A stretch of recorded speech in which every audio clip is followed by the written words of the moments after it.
So I'm watching Cult of Chucky, which is on Netflix. It just came out like a few days ago, I think. But I grew up watching Child's Play, and my favorite Chucky movie is the second one.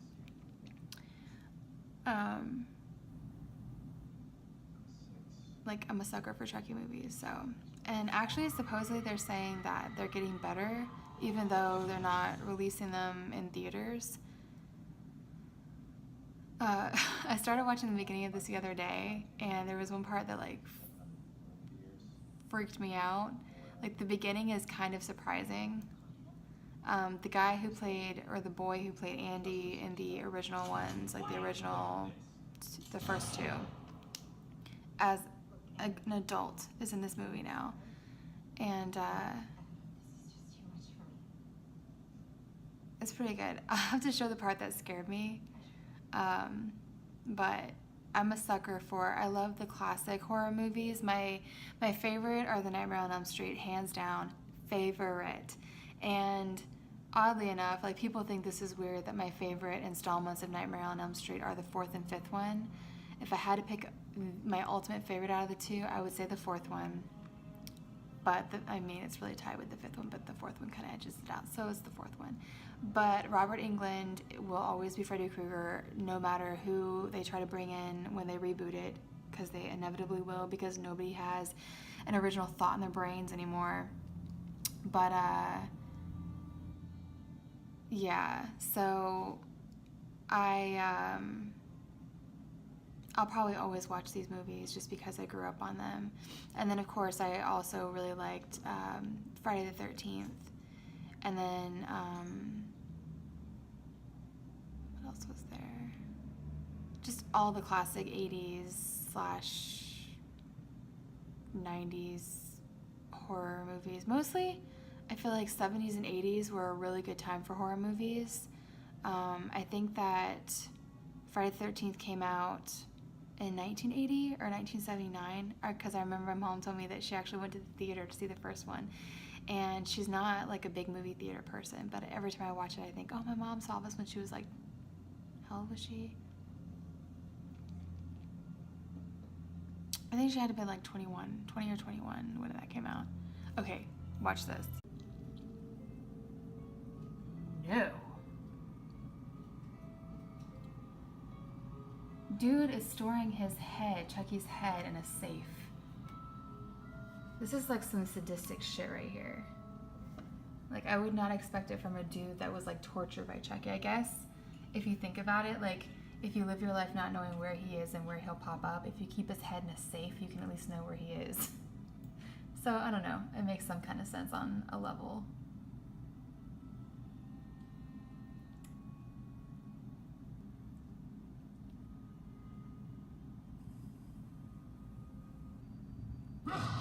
That fucking scared me. So I'm waiting for maintenance to come and look at the AC back there, because we can't get the heat to work, and I've been freezing every night. Like like what it says the temperature is on there, like, won't move. Like, it'll say it's 75 and it won't vary from that. So I don't know what's going on, and my place is still empty, so I'm gonna have to be like, yeah, sorry, like, we just moved in and we still don't have any furniture, so don't judge us, even though I don't really give a shit if someone judges us.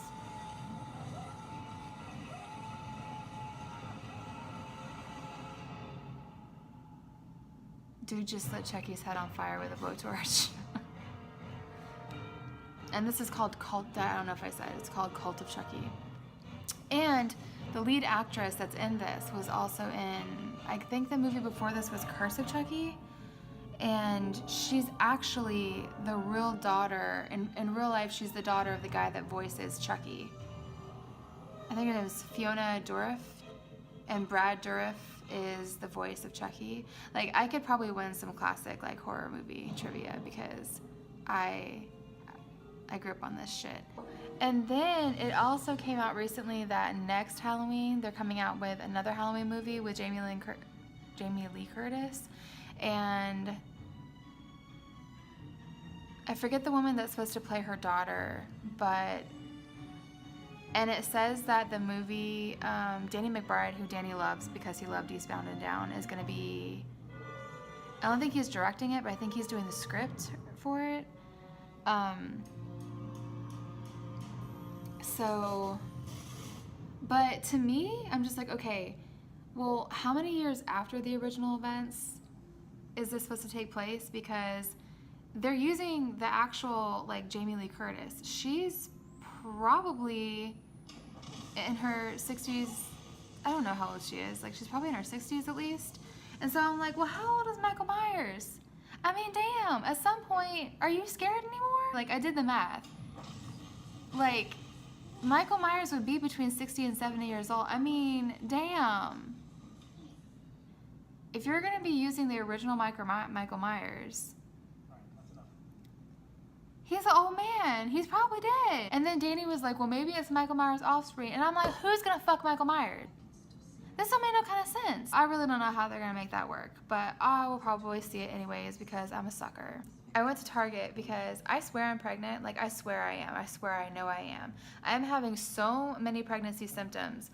And the crazy thing is, pregnancy symptoms can always, like, can a lot of the time be so similar to period symptoms.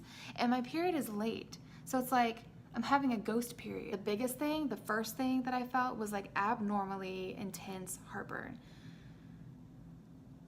Oh, I thought I was going to go to the hospital. Like, it was that bad. I've had heartburn. I started getting heartburn probably like 7 years ago or so. But it goes through bouts where I'll have it for like a week, a few times a week in a week. And then like I won't have it for a while. And whenever I do have it, the symptoms are pretty mild. Like, I'll just take an antacid and they'll go away, no problem. But this heartburn, antacids didn't help.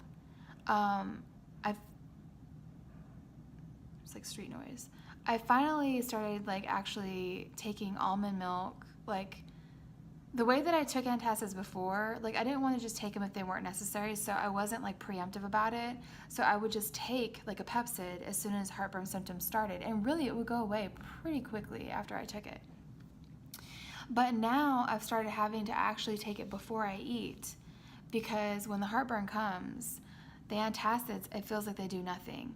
So I started taking one before I eat, and then like I'll start kind of feeling heartburn a little bit before bed, so I'll take another antacid, which you're supposed to take maximum of 2, with almond milk. I've been so into vanilla almond milk lately.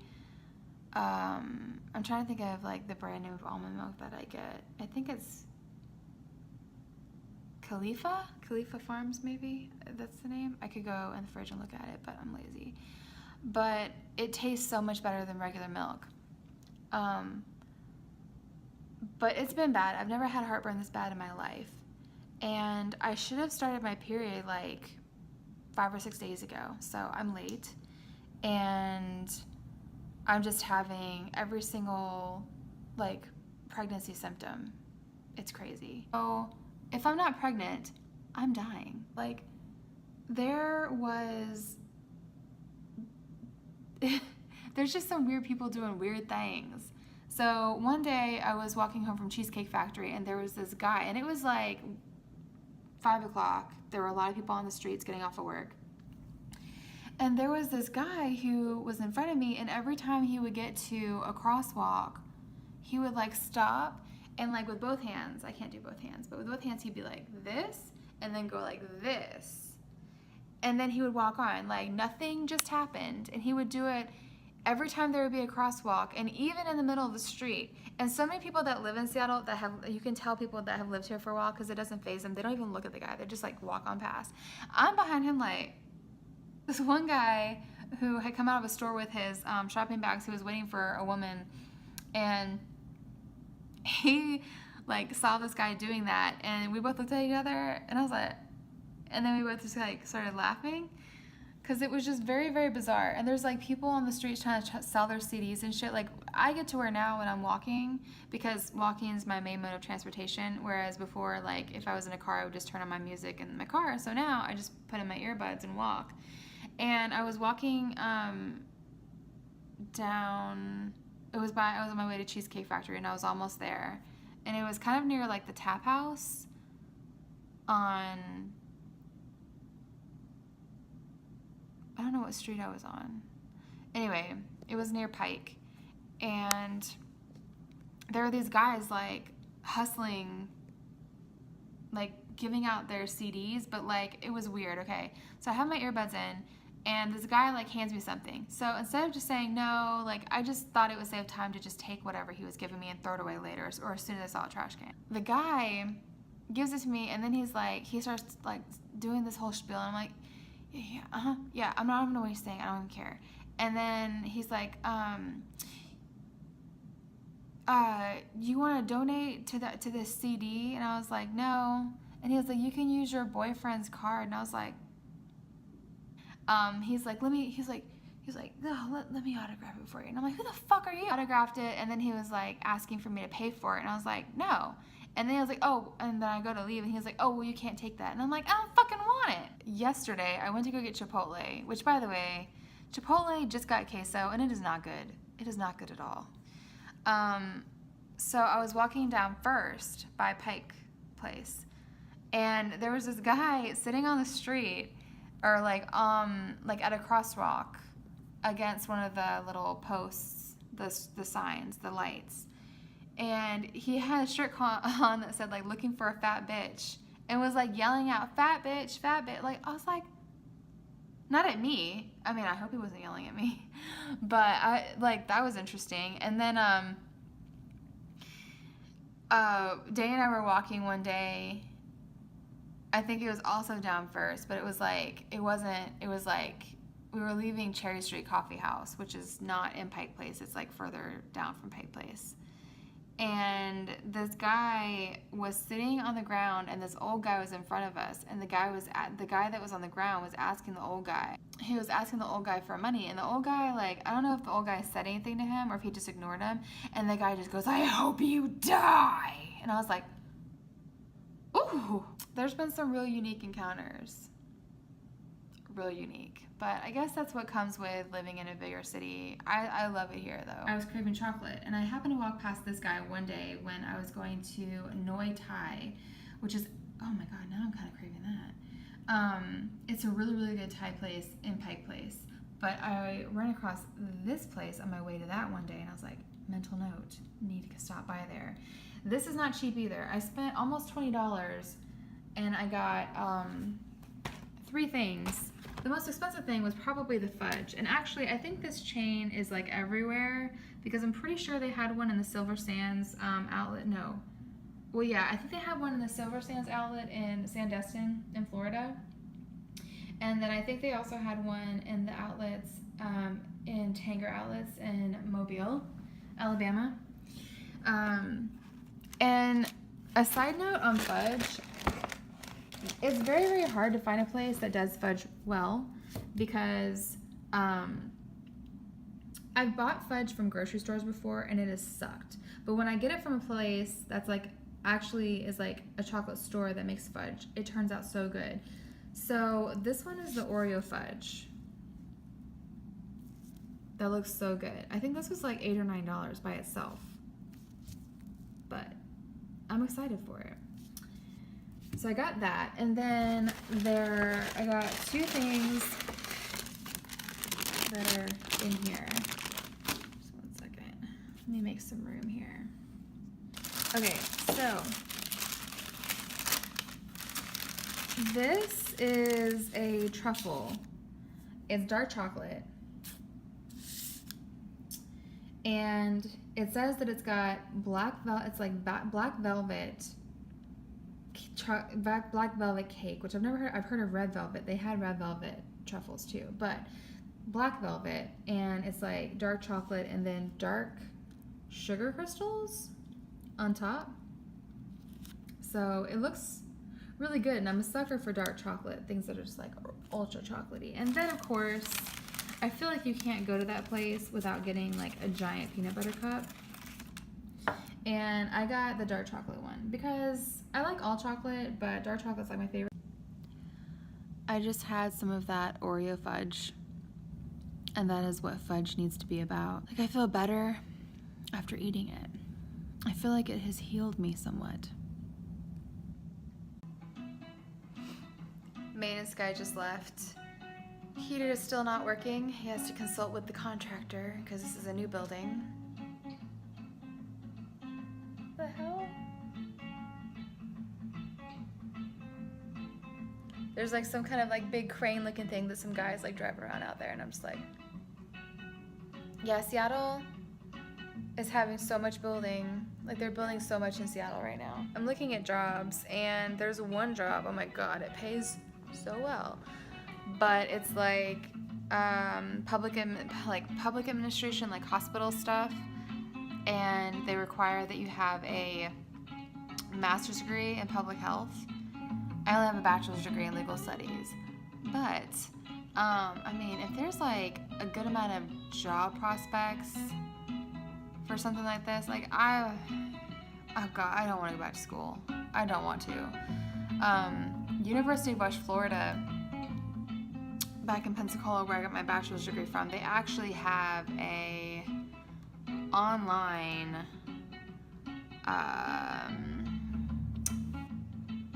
Master's of Public Health degree.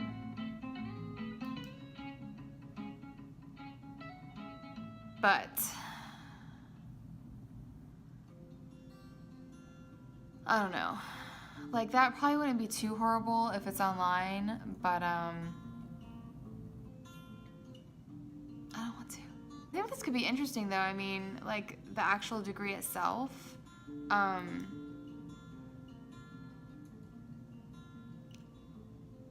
Okay.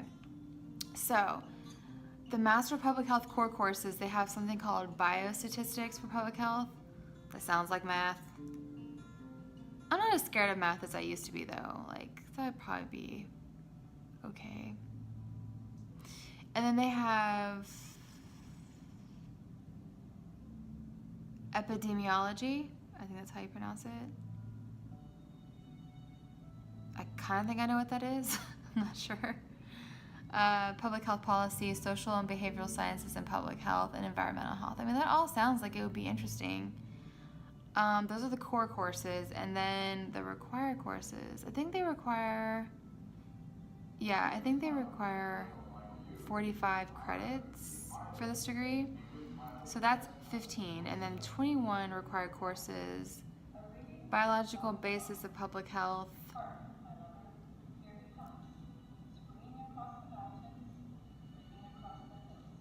Epidemiological study design and statistical methods, applied data analysis in public health, and then one of the following of the two, public health preparedness and public health. Public health preparedness sounds kind of cool. And then one of the following, global health, GIS applicants in public health, disease surveillance and monitoring, that would be cool. And then you have to have an internship in public health. And then they have a bunch of elective courses. They have to take a minimum of 6, so that's two classes. Public health, global health, pretty much like bioterrorism. Yes, I'll take that. Disease transmission in the urban environment. That's perfect, living in Seattle. Environmental toxicology, epidemiology of infectious disease. Yeah.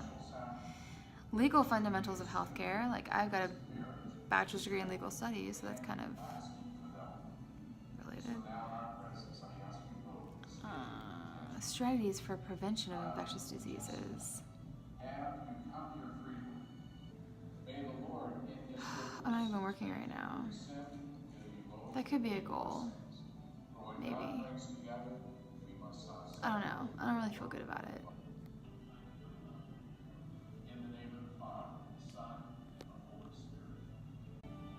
Also, I really like this couple, Tyler and Jessica Braun. She goes by Jam Beauty 89 on YouTube. Yeah, Jam Beauty 89. And she does a lot of makeup stuff, which I like makeup. But they travel together, which I love to travel. And the guy is apparently a Disney travel agent, but he has his own YouTube channel called Tyler Travels TV. And that's where all their vlogs are on. And they're just like such a positive couple. And I'm like not even all that into Disney, but they make me want to get a Disney World. It's really cool seeing somebody like so passionate about something. It makes you more interested in it. But they're such a positive couple. Like they're just always so happy, and they just seem like they're always having a good time together. I'm watching their wedding video from 2 years ago.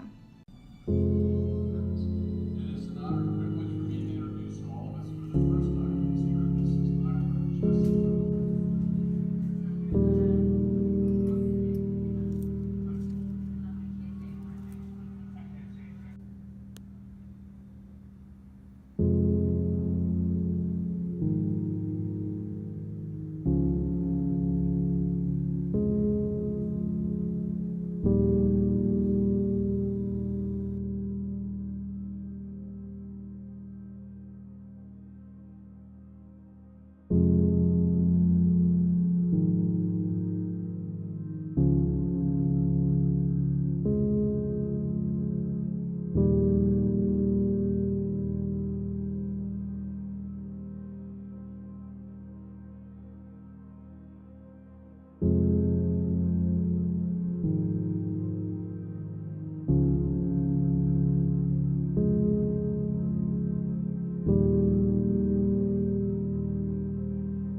just left a little while ago and they fixed my heater. Only I wouldn't know it because I've got the chills. I think I'm getting sick. I woke up with a sore throat and everything pretty much just like rapidly got worse. It was a sore throat and my head feels really hot and I've got chills. Like my body is freezing. My head is hot, my body is freezing. And I just took 2 Tylenol because it's a fever reducer because I'm trying to leave the apartment so I can go to Target. I could ask Danny to pick up stuff for me when he gets off work, but I just really like picking out my own stuff. But I don't know if that's going to be possible today. Because I feel like if I left the apartment right now, I would pass out on the streets of Seattle. Like, I would not make it.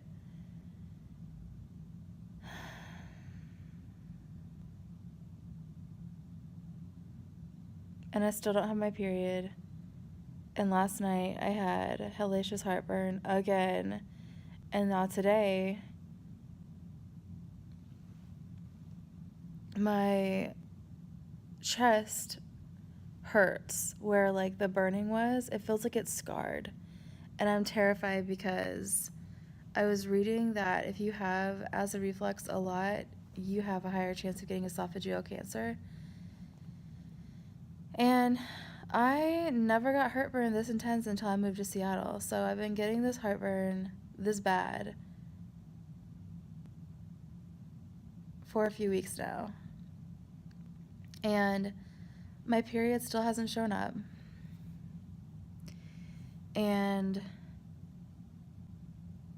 But I keep getting negative pregnancy tests, but I'm having like all these pregnancy symptoms. So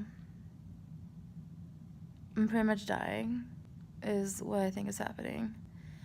I set up a doctor's appointment for October 23rd, which is as soon as that this gynecologist can see me because I'm overdue on my yearly. I could potentially be pregnant. So I'm going to take a pregnancy test this Friday and then like next Friday. And then the following Monday is my appointment. So if I just keep getting negative tests, I'm going to see if they can do a blood test and tell me for sure. Ooh. And tell me for sure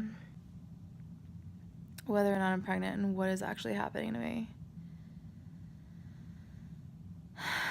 So I'm just going to rest and see if the Tylenol clears up my head a little bit.